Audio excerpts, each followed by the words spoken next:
నమస్తే రమగారు. నమస్తే జయ. రమగారు, మీరు పుత్రకుడు ఒక అద్భుతమైన సిరీస్ని స్టార్ట్ చేశారు. 3 భాగాలు చెప్పుకున్నాం. ఎంత బాగుందో. నాకు క్యారెక్టర్లు చిన్నవి ఉంటే భలే నచ్చుతుంది రమగారు. అంటే వినే వాళ్ళకి బాగా అర్థమవుతుంది. క్యారెక్టర్లు ఉండవద్దు అట్లా అనిపిస్తుంది. సో వీడికి ఫైనల్ గా బొంత దొరికింది. అడుక్కునే అతని దగ్గర నుంచి బొంతను సాధించాడు. ఆ మాట ఈ మాట చెప్పి ఈయన ఒక స్టోరీ చెప్పాడు, అతను ఒక స్టోరీ చెప్పాడు. ఫైనల్లీ బొంత దొరికింది. తర్వాత ఏమైంది? ఇప్పుడు 4వ భాగంలో ఉన్నాం మనం. ఇప్పుడు నీకు ఒక రహస్యం చెప్పాలి. నేను చెప్పే కథల్లో నిజానికి చాలా క్యారెక్టర్లు ఉంటాయి. నేను బ్రీఫ్ చేసి చెప్తా. అవునా రమ్మగారు? క్యారెక్టర్లు కూడా తీసేస్తున్నారా మీరు? ఏవో చిన్న పన్న ఒక వర్తకుడు వచ్చాడు ఒకటి అలాంటివి తీసేస్తా. అది కూడా చెప్పానంటే మీరు చాలా కన్ఫ్యూజన్. అవునవునవును. మనం ఒక్కో పదం చదువుకుంటూ వాక్యం పోయామనుకో బాగానే ఉంటుంది. కథ వినేటప్పుడు వాడెవరు వీడెవరు వీడు వాడికి ఏమవుతాడు వాడు వీడితో ఏమన్నాడు ఎంత గోలగా వచ్చేస్తుంది. బ్రీఫింగ్ లో అవన్నీ ఉండవు. అందుకని నేను కొన్ని బ్రీఫ్ చేస్తాను. చేసి పడేయండి. సరే, ఏమైంది? ఈ రామజోగి దగ్గర నుంచి బొంత తీసుకున్నాడు. వాళ్ళు ఎందుకు నమ్మాడు ఆ రామజోగి అన్నవాడు? ఇంతసేపు కథలు చెప్పుకున్నాం, అన్నం తిన్నాం కలిసి. కాబట్టి ఆవిడెవరో కోడళ్ళ మారిని వీడేదో సరిచేస్తాడని నమ్మి ఆ పూటకి ఆ డక్క ఇట్లా మోగిచ్చేది. బుడబుక్కల వాళ్ళు అనమాట. వాళ్ళంతా అందరు పూర్తి ముష్టి వాళ్ళు అంటానికి వీల్లేదు. దాన్ని ఇట్లా మోగిస్తూ ఏదో బుడబుక్కలే. అయితే ఆ డక్కను ఆ సంచి ఇచ్చాడు. ఈ సంచి ఎక్కడదంటే కోతి దగ్గర తీసుకున్నానని చెప్పాడు. మర్నాడు ఏం చేశాడు? పుత్రకుడు వీళ్ళతో పాటే ఉండి ఉదయం ఆ సంచి పుచ్చుకుని నడుచుకుంటూ పోయి ఇక ఆ ఊరెళ్ళలా ఏం వెళ్ళాల అడవిలో ఓ చోట విశ్రాంతి తీసుకుని తాపిగా కాస్త చల్లబాటు వేళదాకా ఒక్కడే ఉండి ఈ సంచి మీద అది ఉంది కదా దండం, ఆ దండం పెట్టి 2 దెబ్బలు కొట్టేసరికల్లా డబ్బులు జలజలా రాలి పడినాయి. ఆ డబ్బులు నాణేలు చేత్తో పుచ్చుకొచ్చి ఆ రామజోగికి ఇచ్చాడు. ఇదిగో నీ సంచి వల్ల ఇవాళ ఎంత డబ్బులు వచ్చినాయో చూడు అని ఇచ్చేసరికల్లా రామజోగి అంతకుముందు వాడికి ఏవో పావుల అర్థం ముట్టింది, తిండి అవి వచ్చినాయి. వీడి దుంపదగా వీడు చాలా ఇదిగా ఉన్నాడు, దేవాంతకుడు. ఒకరోజు ఊళ్ళోకి వెళ్ళొచ్చి బంగారు నాణాలు సంపాదించుకొచ్చాడని బాబు ఇట్లాగే 4-5 రోజులు సంపాదించి పెట్టు నాకు అని ఒప్పుకున్నాడు. ఇతనికి కావాల్సిందేంటి? వాళ్ళని మోసం చేయకూడదు. మొదట ఏం చేశాడు? ఈ సంచి తాలూకు ఓనర్లు అన్నదమ్ములు సుందోపసుందుల్ని వాళ్ళని మోసం చేశాను, అందుకే నా చేతిలోంచి ఈ వస్తువులు పోయినాయి. ఈసారి అట్లా చేయకూడదు అనుకుని ఒక సామాన్య బుడబుక్కల వాడికి గుప్పెళ్లతోటి నాణ్యాలు ఇచ్చాడు. ఆ గుప్పెడి నాణ్యాలు పుచ్చుకుని వాడు సంతోషించాడు. మర్నాడు బయలుదేరి ఈ పుత్రకుడు తన పాదుకలు వేసుకుని జయపరమేశ్వర అని అక్కడి నుంచి లేచి వెళ్ళిపోయాడు. కాశీనగరంలో నన్ను దింపు అని చెప్పి కాశీనగరానికి వచ్చేసాడు. ఈ పాదుకలు ఏముంది? పాదుకలారా నన్ను కాశీనగరంలో మణికర్ణికా ఘట్టంలో దింపండి, తీసుకుపోయి అక్కడ దింపుతాయి. మనకు కూడా దొరికితే ఎంత బాగుంటుంది. ఫ్లైట్ల ఖర్చులు అవి పళ్ళైపోతున్నాం. అది అనుకుంటున్నా. తీసుకెళ్ళి దింపితే హాయిగా కాశీలో దేవాలయ దర్శనం చేసుకుని కాశీలో చేద్దాము అని అనుకొని ముందేం చేశాడు? దేవాలయం దాకా పోకుండా ఈ గంగా ఘాట్ల దగ్గర స్నానం చేసి బోళ్ళని నాణ్యాలు తీసి అక్కడ ఉన్న పీదా పిక్కి జనాలకి నాణ్యాలు పంచిపెడుతున్నాడు. దానం చేసే అవకాశం వచ్చిందిగా పుత్రకుడికి ముందు నుంచి దానం పిచ్చుద్ది. అవును. ఈ దానం చేసే క్రమంలో ఎవరో అతని దగ్గర చేతిలో ఉన్న దండాన్ని కొట్టేశారు. పాదుకలు కాళ్లకున్నాయి, సంచి ఏమో భుజానికి ఉంది. ఈ కర్ర చేత్తో పుచ్చుకున్నాడు. కానీ ఉంది ఆ బొంత సంచి కదా, అది బొంతతో కుట్టిన సంచి. దానిట చంకకి జోల్లాగా తగిలించేసుకున్నాడు. అందులోంచి తీస్తున్నాడు డబ్బులు అందులోంచి తీస్తున్నాడు. ఈ దండం ఎక్కడో ఇట ఎడం చేత్తో పెట్టాడు. ఎవరో తీసుకుపోయారు. మళ్ళీ ఉసూరు పంపించి అయ్యో అసలు ఒకటి తప్పితే ఒకటి పోతున్నాయే, ఈ దండం ఎట్లాగరా దేవుడా అనుకున్నాడు. ఆ కగ్గా ఘాట్ అంతా వెతికాడు, ఎక్కడ దొరకల. తర్వాత తట్టింది. ఈ పాదుకలు నడితే అవే తీసుకుపోతాయి. ఆ పాదుకలకి ఓ దండం పెట్టి పాదుకలారా నా దండం ఎక్కడుందో అక్కడ తీసుకెళ్ళండి అంటే ఒక పెద్ద భవనంలో తీసుకుపోయి దింపినాయి అవి. ఆ భవనంలో కాశీరాజ్యపు రాజుగారు ఒక భోగ స్త్రీతోటి ఉన్నారు. బాగుందో భవనం లోపల తిరుగుతూ ఉంటాయి. స్త్రీలు అందగత్తెలుగా ఉన్నారు. ఆ భోగ స్త్రీ మహాద్భుత సౌందర్య రాశిగా ఉంది. ఇంతలో ఒక సైనికుడు కనపడ్డాడు. ఎవరండి మీరు, ఎందుకు వచ్చారు? ఇట రహస్యం, ఇక్కడ లోపల రాకూడదని కేకలేసాడు. కేకలేస్తే ఏమన్నాడు? నేను అక్కడ దానం చేసుకుంటున్నాను, నేను యోగిని, నా యోగదండ ఉంది, ఇట్లా చేతి కింద పెట్టుకుంటాను, అది ఇక్కడే ఉన్నట్టు నాకు తెలిసింది ధ్యానంలో కూర్చున్నప్పుడు, దానికోసం వచ్చాను అన్నాడు. అనేసరికల్లా సైనికుడు అన్నాడు, ఓహో మీరేనా బాబు అక్కడ ఉన్నది? అక్కడ ఎవరో ఈ ఘాట్లకి అధిపతులు ఉంటారుగా, వాళ్ళు ఎవరో తీస్తుంటే నేనే చేత్తో పుచ్చుకున్నా, నేను తెచ్చాను, ఇదిగోండని ఆ దండం చేతిలో పెట్టాడు. దొరికింది. కానీ ఇతనికి ఈ లోపల ఆ భవనం మొత్తం చూసేసరికల్లా అతనికి ఏమనిపించింది, ఈ దండంతో ఇలాంటి ఒక మహాభవనాన్ని సృజించుకుని ఇలాగే ఒక అద్భుతమైన సౌందర్యవతైన స్త్రీతోటి స్థిరపడాలి జీవితంలో అనుకున్నాడు. అనుకున్నాక ఈ కాశీ ఊరంతా తిరిగాడు. పెద్ద పెద్ద పట్టణాలన్నీ చూద్దాం ముందని ఈ దేవస్థానాలన్నీ చూసి ఉజ్జయినికి చేరాడు. ఓహో. ఉజ్జయినికి చేరాక ఈ మొత్తం కాశీలంతా తిరిగాక ఉజ్జయినిలో నా వస్తువులు పోతాయి కాబట్టి అక్కడ పెట్టకూడదని ఊరి బయట ఒక వృద్ధురాలు, ఒక ఆవిడ, ఒక పూటకోళ్ళమ్మ లాంటి ఒక ఆవిడ కనపడితే వాళ్ళ ఇంటికి వెళ్ళాడు. నేను నగరం చూడ్డానికి వచ్చాను, కొన్నాళ్ళు ఇక్కడ ఉంటాను, నాకు అన్నం పెడతావా అవ్వా అంటే ఆవిడ ఏమంది, నాయన బతికి చెడ్డదాన్ని, అన్నం అమ్ముకునే స్థితి కాదు, ఉండు నాతో పాటు, కావాలంటే ఏదో నాకు కలిగింది పెడతా అంటే ఇతను ఏమన్నాడు, అమ్మ నువ్వు అన్నం పెడతావు సరే, నీ కుమారుడు ఉంటే ఏం చేశాడు, సంపాదించి తేడా, అట్లాగే నేను ఒక 10 రూపాయలు ఇస్తాను, దాంతో నువ్వు తిను, నాకు కూడా పెట్టని ముసలమ్మని ఒప్పించే. ఈ 3 వస్తువులు జాగ్రత్తగా ముసలమ్మ గారింట్లో దాచిపెట్టుకున్నాడు. ఆవిడ ఎవరు ఏమిటి అని కనుక్కుంటే ఈవిడ భర్త పూర్వపు రాజుగారికి సలహాదారుగా ఉండేవాడు. ఆయన మహాపండితుడు. ఇక్కడ ఏం జరిగేది, బాగా కవిత్వాలు అవి జరిగేవి, పండితులంతా చేరేవాళ్ళు. ఆ వచ్చిన పండితులకి వ్యవహారాలు చూడడం ఈవిడ భర్త పని. క్రమంగా ఏమైంది, పెద్దరాజు గారు గతించాక ఆయన కుమారుడు వచ్చాడు రాజ్యానికి. ఈయనకి పాండిత్యము, వ్యవహారం, కవిత్వం గట్రా ఏం లేవు. మెల్లిగా ముసలాయనకి ఉద్యోగం పోయింది. ఈయన పెద్దరాజు గారి మీద దిగులతో ఆ పండిత ప్రసంగాలు అవి లేక, కవిత్వాలు, కవితాగోష్ఠులు, కవితాగానాలు అవి లేక, శాస్త్ర చర్చలు వినటానికి అవకాశం లేక దిగులుబడి ఆయన గతించాడు. పెద్దరాజు గారు ఇచ్చిన వాటితోటే గడుపుకున్నాం చాలా ఏళ్ళు. ఈ లోపల చిన్నరాజు గారికి కూతురు పుట్టింది, పిల్ల పెద్దది కూడా అయ్యింది. మా ఆయన పోయాక ఈ పిల్లకి కవిత్వం పిచ్చని బయటపడింది. ఇప్పుడున్న రాజుగారి కూతురు పేరు పాటలి, పాటల గంధి. ఆమె పేరు పాటలి అని పిలిచేవాళ్ళు. ఆ అమ్మాయికి చాలా కవిత్వం ఇష్టం, వాళ్ళ తాతలాగా. ఇప్పుడు కొంచెం పండిత గోష్ఠులు అవి చేస్తోంది. పిల్ల కొంచెం 17-18 ఏళ్ళు రావాలిగా, 10 ఏళ్ల పిల్లకి తెలిసినా చెయ్యలేరు. ఫస్ట్ పిల్ల వ్యక్తురాలైతే తండ్రిని మాట్లాడి, తండ్రిని అడిగి ఏర్పరచుకుంటుంది. అయితే ఈ అమ్మాయికి ఇట్లా ఇవన్నీ ఇష్టమని అదని తెలిసి నేను పోయి ఆమె దగ్గరికి వెళ్ళి, అమ్మాయి ఇగో ఇది నా పరిస్థితి అంటే ఆవిడ ఏమంది, నువ్వు నాతోటి ఉండు, నేను నిన్ను చూసుకుంటానంది. చూసుకుంటానంటే ఏమీ పని చేయకుండా ఊరికే ఆమె దగ్గరికి వెళ్ళి వచ్చి డబ్బులు తెచ్చుకోవటం ఎట్లాగా అని నేను బాధపడుతుంటే, నీకేం వచ్చు అంటే నాకేం వచ్చమ్మా, ఏదో పెద్దదాన్ని కథలు చెప్తానన్నాను, అయితే రోజు నాకు ఒక కథ చెప్పు, నేను నీ తిండి వ్యవహారం నేను చూస్తానంది. కాబట్టి ఇప్పుడు నేను ప్రతిరోజు పాటల దగ్గరికి వెళ్తా, ఏదో కథ చెప్పొస్తా కాసేపు. ఆ కాలక్షేపం కథ విన్నాక ఆవిడ ఏదో ధనం చేతిలో పెడుతుంది, అక్కడి నుంచి డబ్బులు వస్తాయి నాకు, ఆమె అంతఃపురం నుంచి ఆహారము వ్యవహారము వచ్చేస్తాయి. నా కోసం బండి కూడా వస్తుంది, మా అమ్మని తీసుకురండి అంటే అవ్వ కోసం బండి వస్తుంది.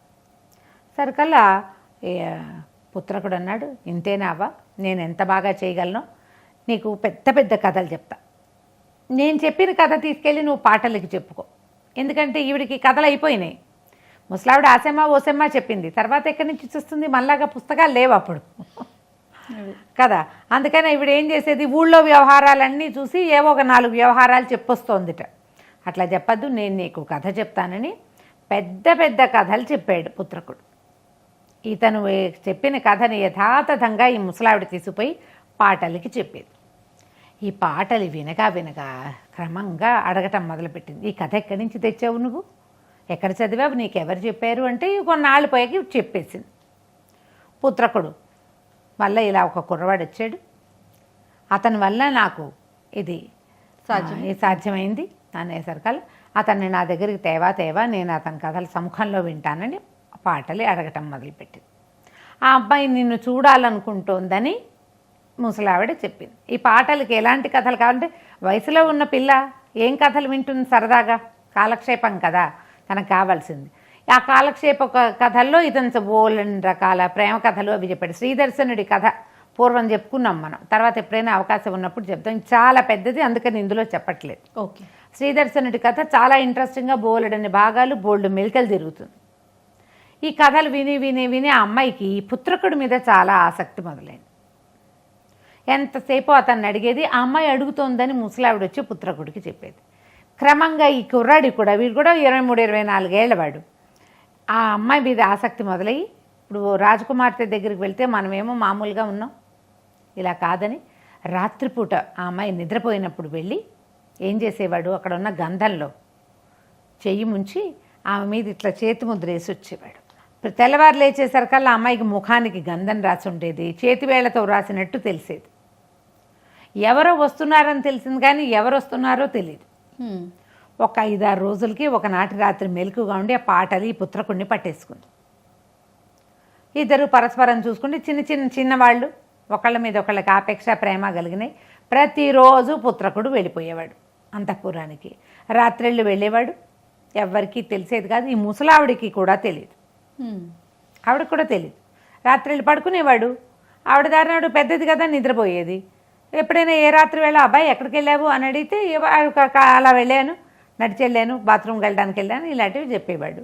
పెద్ద పట్టించుకోలే ఆవిడ, ఎందుకంటే బుద్ధిమంతుడుగా ఉన్నాడు కుర్రాడు. ఈ రాత్రిపూట వెళ్ళగా కొంతకాలానికి పాటలి గర్భవతి అయింది.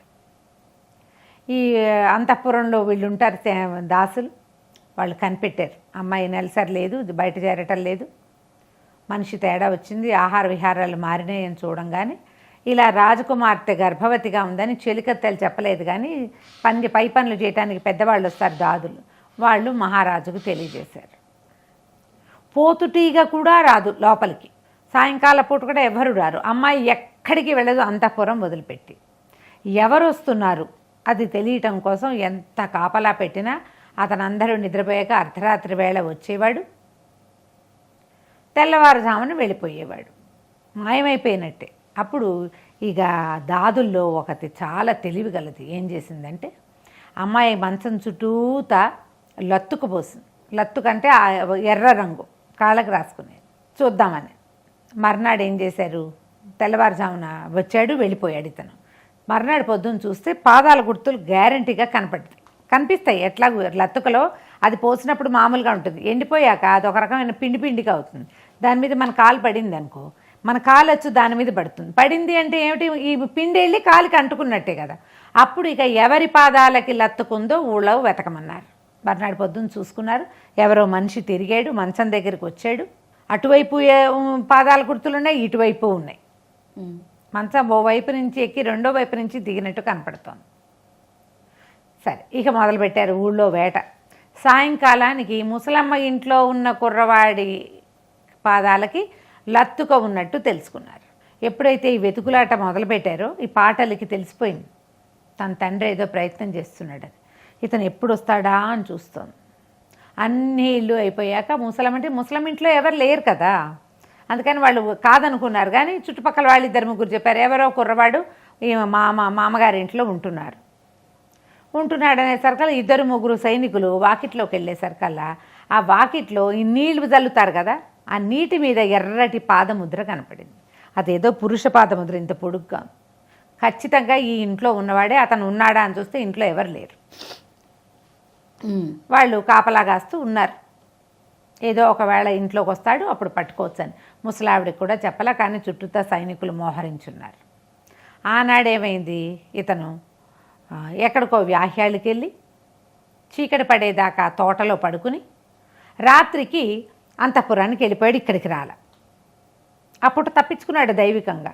ఎప్పుడైతే ఇతను వెళ్ళాడో ఆ పాటలు ఏమందంటే, నువ్వు వెళ్ళావంటే నిన్ను బతకనివ్వరు, మా నాన్న వాళ్ళు పట్టేస్తారు, నువ్వు ఎవరివైనా సరే నేను నీతో వచ్చేస్తా, నన్ను తీసుకెళ్ళు అనగానే సరే ఇదే సందు రాజకుమార్తెను తీసుకెళ్ళటానికి మంచి ఆసరా దొరికిందని ఇతను ఆ అమ్మాయిని తన చేతులతో ఎత్తుకుని పాదుకలకు చెప్పాడు, ఇక్కడి నుంచి ఎక్కడికైనా దూరంగా అరణ్యంలోకి మానవ సంచారం లేని చోటికి మమ్మల్ని తీసుకెళ్ళిపోండి అని.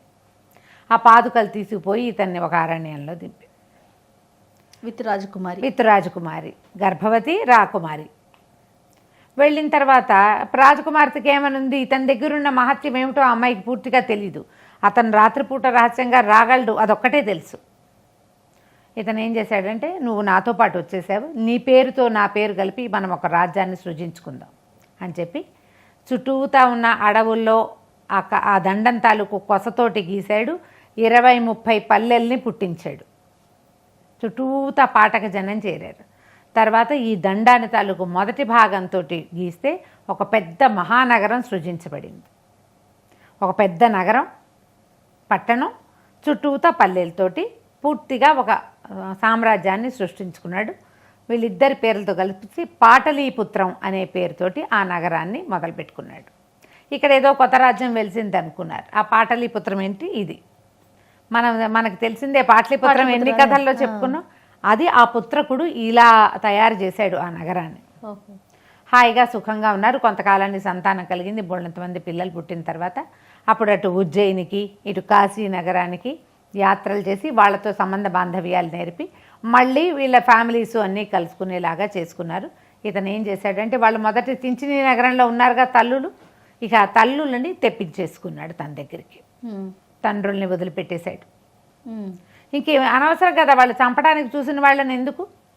ఈ లోపల ఆ నాన్నలు ఈ కుమారుడు లేడు కాబట్టి సాధ్యమైనంత ఆస్తులన్నీ చుట్టబెట్టారు వాళ్ళు. తల్లుల్ని మాత్రం తన దగ్గరికి తెచ్చుకుని సుఖంగా ఉన్నాడు. కథ కంచికి మనం ఇంటికి. సూపర్. నమస్తే రమ్య. నమస్తే G. And for more videos, Please subscribe to iDream. Please subscribe to iDream. Please subscribe iDream. And please subscribe to iDream. For more videos, subscribe to iDream. please like, share and subscribe to the channel. Congratulations, iDream. Subscribe to iDream. Subscribe to iDream. So subscribe to iDream Media. iDream ki iDream team andarki huge congratulations. Please subscribe iDream Media. Please subscribe to iDream. Subscribe iDream. Please subscribe to iDream. iDream అంటే నా కళల ఛానల్ను subscribe చేసుకున్నారు. నోరు తిరుగుతలేదు. మీరైతే గంట గుర్తు కొట్టండి. For more such videos, please subscribe to iDream. Subscribe to iDream. Please subscribe to iDream. Please subscribe iDream Media. Please do subscribe to iDream. Please subscribe to iDream Media. For best entertainment and information, please subscribe iDream. And don't forget to subscribe to iDream.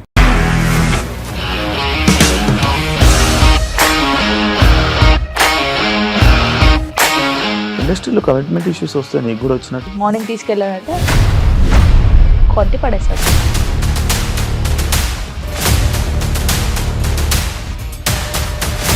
ఒక్కళ్ళు కూడా చూడలేదు ఈ cinema అని చెప్పడానికి కూడా చాలా ధైర్యం కావాలి. అది నిజం కదా, దాంట్లో ధైర్యం ఏంటి? ఇది నెక్స్ట్ డే ప్లేట్ మార్చేస్తే తప్పు కదా. As of now we are comfortable this అని నేను అనుకుంటున్నాను. రష్మిక గారిది మీది ఒకే ఊరంట కదా? నీకు కోపం వచ్చిందంటే బాగా తిట్టేత్తరా? తిట్టేద్దామండి.